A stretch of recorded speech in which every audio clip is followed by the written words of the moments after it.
Masih seputar liturgi. Ini penjelasan yang sangat mendalam dan tepat, yang akan menyempurnakan seluruh pemahaman kita. Mari kita bahas dengan jelas, sederhana, dan menyambungkan semua hal yang sudah kita pelajari, supaya kita tidak ragu lagi.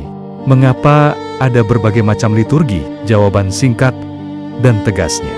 Semua liturgi itu berasal dari satu sumber yang sama, Yesus Kristus dan para rasul.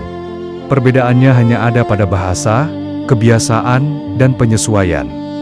Tapi inti, dasar, dan isinya tetap satu dan sama. Ini penjelasan lengkapnya, langkah demi langkah. Asal mula, semua berakar dari satu induk, seperti yang kita bahas tadi. Liturgi pertama kali ditetapkan oleh Tuhan Yesus saat perjamuan terakhir, lalu diteruskan dan disusun oleh para rasul. Awalnya, di masa hidup rasul-rasul, semua umat Kristen dimanapun menggunakan satu bentuk dasar yang sama. Tapi, setelah para rasul pergi menyebarkan Injil ke berbagai daerah yang berbeda bahasa, budaya, dan bangsa, terjadilah hal ini.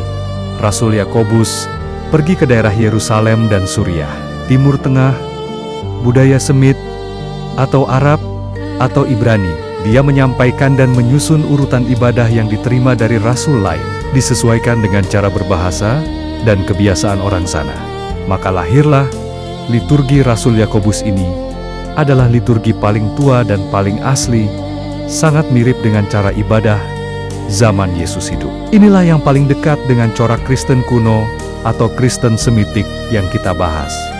Para rasul dan murid-murid lain pergi ke Antioquia, Konstantinopel, atau Turki, dan daerah Yunani.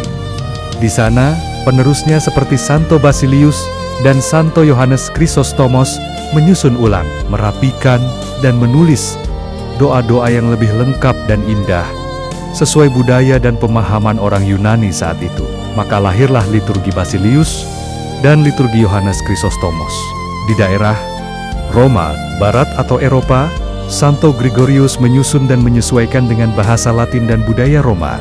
Lahirlah liturgi Gregorius. Ingat, mereka bukan membuat ibadah baru.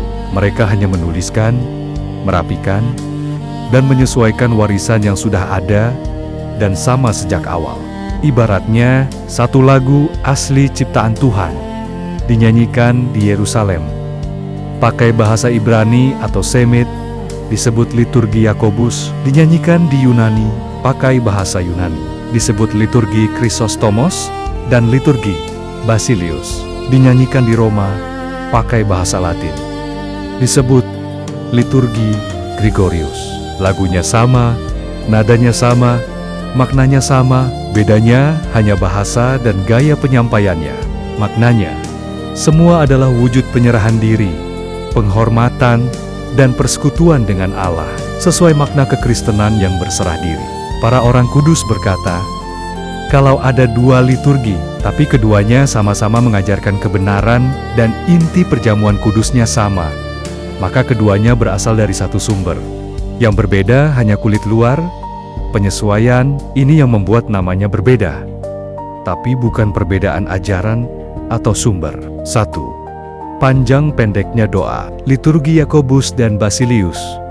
Doanya panjang, mendalam, penuh makna rohani, kuno, dan agung. Liturgi Yohanes Krisostomos, liturgi Gregorius, lebih singkat, padat, dan cepat. Dibuat supaya cocok untuk umat kota yang sibuk, tapi tetap lengkap isinya. 2. Bahasa dan istilah.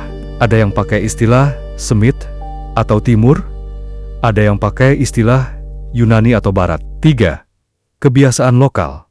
Misal, cara berdiri, cara bersimpuh, nyanyian-nyanyian tambahan khas daerah itu saja.